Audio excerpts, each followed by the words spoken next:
嘿，大家好，我是 Joanna。今天呢，咱们来谈谈信用分数，这是对中国新移民来说的一个新鲜事物。作为加拿大这个信用社会，信用分数渗透到了生活的方方面面，从您分期付款需要支付一个电器，到租房、租车，或者大到买房、买车，都需要信用分数，也是叫做标准的信用分数，这是一个标杆。那么一般呢，银行或者金融机构在贷款的时候呢，会看这个 Beacon Score。一般来说呢，680分是一个标准。那么超过680分越高越好。如果低于680分的话，您的贷款可能就会受到一些影响。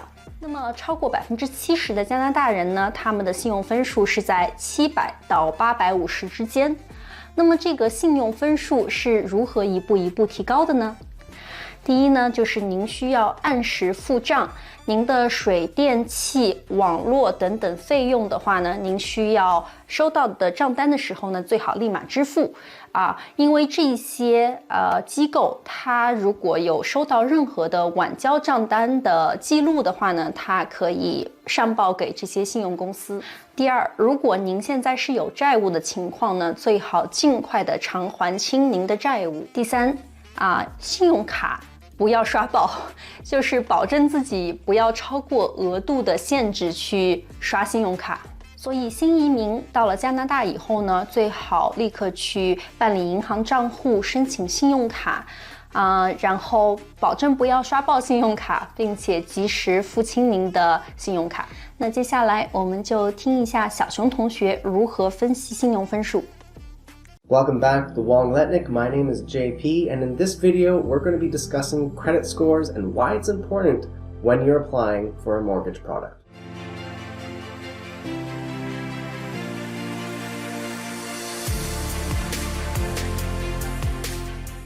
Starting off with the basics. Credit scores are calculated and you're given a number of roughly 300 to 900 depending on how you manage your money. If you are just starting off and you have no credit worthiness, then your score is probably going to be around 700 or 800 to start.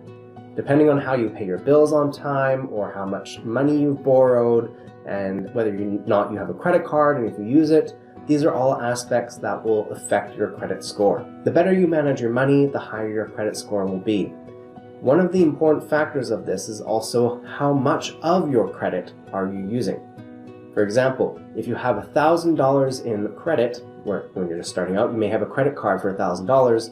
The more you keep that paid off, the better. If you're using over 50% of the allowable use on that card on a regular basis, and you're holding a balance of, let's say, $500 to $1,000, and you aren't paying it off on a regular basis, then that will affect your credit score negatively. Even though you're making your payments on time, the amount of credit that you're using is also a large factor of determining your credit score. So what you want to do is make sure to only use less than half of the credit balance that you have available, pay it off regularly, and over time you can increase your credit limit. When you increase your credit limit, then you have access to more space on that credit. Of course, if you're using most of that credit limit and then paying off right away on an occasion and not holding a large balance all the time, this will still also help your credit score. Just don't hold a large balance on a regular basis. In Canada, most of the banks are using Equifax as their determination of what your credit score will be. Now, not all banks are going to use Equifax. There are other credit reporting bureaus as well, but Equifax is the most well-known. You can even get a free report from your credit score from Equifax sent out to you once per year. Why is it important to keep your credit score high? Well, this is going to affect your interest rates on your loans that you get, whether that's a mortgage or a car loan. Depending on your credit score, it will determine whether or not the banks trust you enough to give you money to begin with. If you have a high credit score, they trust you more and they'll actually give you a lower interest rate. So a higher score means you have more trust in the eyes of the financial institutions. Whether you're getting a car loan, a mortgage, or home equity line of credit, or even just a standard loan from the bank, a higher trust score is essentially what we're going to call it. A trust score is a credit score, and that will give you a better rate. Your credit score is important as it's the level of risk that is present for not only a mortgage broker, a lender, a bank, but also can be used if you're applying to be a tenant. Landlords are often asking for credit reports now to see your trustworthiness on how you manage your money.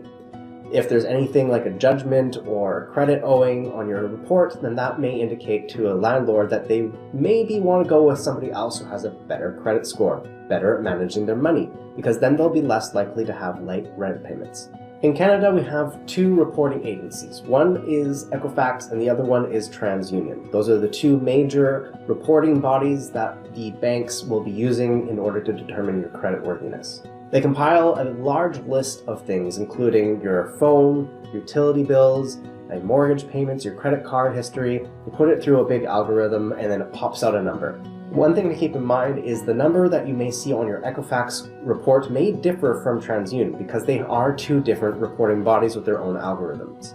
This may also be different from a website such as Borrowell, where you can view your credit report on your own, and versus a credit score that is pulled by the bank. They'll all be roughly the same, but there'll be maybe a spread of around 50 to 100 points depending on which report's being used. So as I just mentioned, there's a website called Borrowell. This is not sponsored. I use this personally myself to check my report every once in a while and check my score. They also give some recommendations of different things like credit cards or personal loans that you might want to be able to get based on your current score. You can also order a report from either Equifax or TransUnion. One of them is typically free, but if you want more than that, then normally you'll have to pay. There are also services that they'll offer, such as fraud reporting, to make sure that you know what's happening with your credit score, or if someone is trying to pull credit reporting bureau without your permission. So important things to remember regarding building a strong credit score is keeping a low utilization. So 50% or less of your credit availability. Don't go above that and hold a large balance. It's important to keep that in mind. Over time, you can increase your credit limit and then use a little bit more of that space. Payment history is also one of the most important things. Now, this not only applies to your credit card, it also applies to things like cell phone bills or utility bills. Now, paying those on time is not necessarily going to help build your credit score, but if you miss your payments on your utility bills or your cell phone bills, that will negatively affect your credit score. So remember, payment on time is important. Also, having a variety of credit is going to help you build your credit score. Showing that you can manage more than just one credit card, mortgage payment, or any other vehicle of credit is going to help you build a stronger credit score. To start off, one credit card is totally fine. You want to help build that over time. But then as you grow your credit, you want to be able to show that you can manage your money in different vehicles, such as a mortgage payment with maybe 2 credit cards, and maybe you have utility bills that you pay every single month. So showing all this as a well-rounded manager of money will help increase your credit score. There's a cute little infographic of a popsicle, which we're going to show you right now, but basically it breaks down how your credit score is essentially calculated. So as you can see, payment history is very important. It makes about 35% of the calculation versus 30% is credit utilization, so making sure you don't hold a large balance. 15% is your credit history and how well you managed it. 10% is a credit mix, so again, that's what we talked about. We're having a variety of things like credit cards, mortgage payments, and utility bills.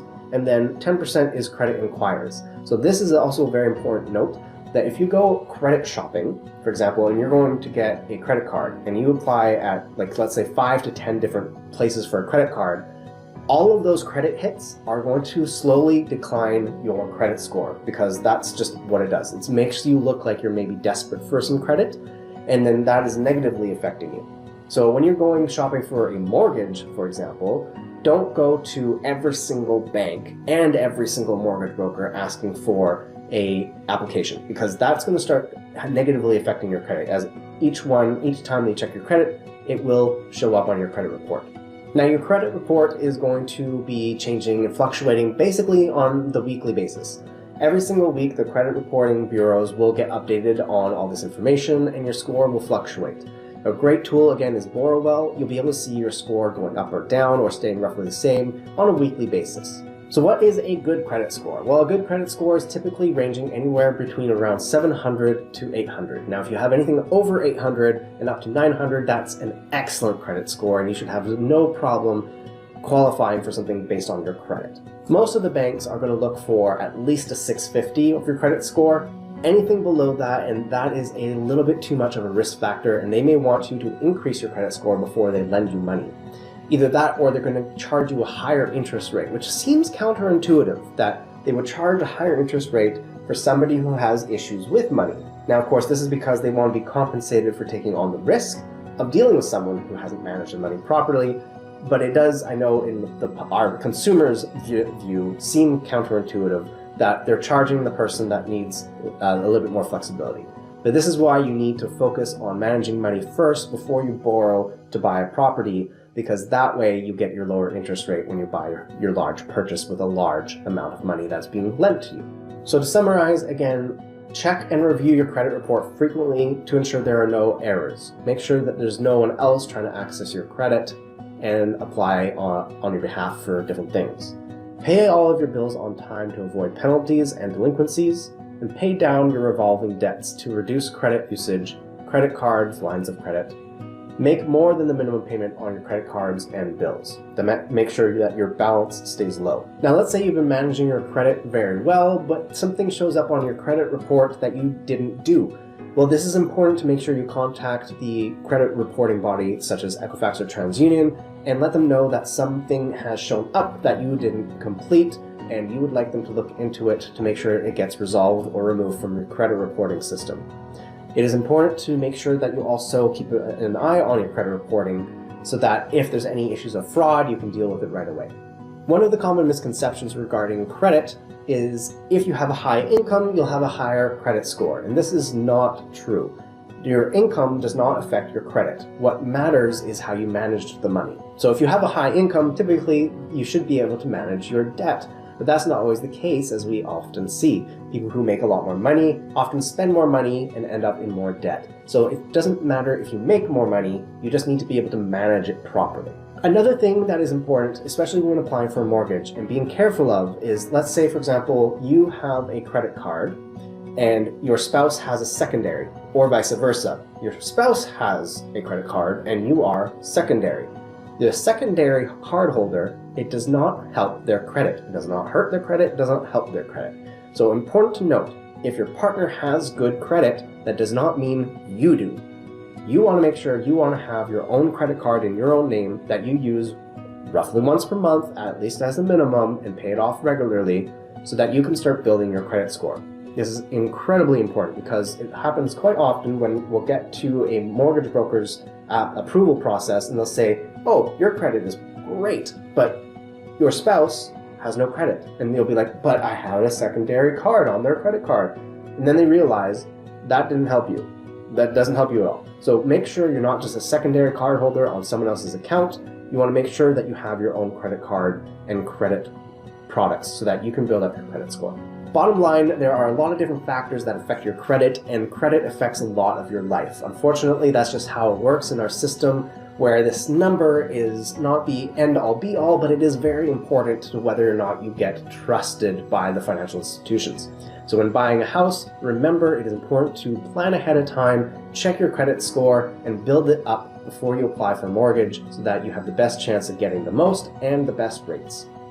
If you found this video helpful, please remember to like, subscribe, and put a comment down below about what you'd like to see on the next video.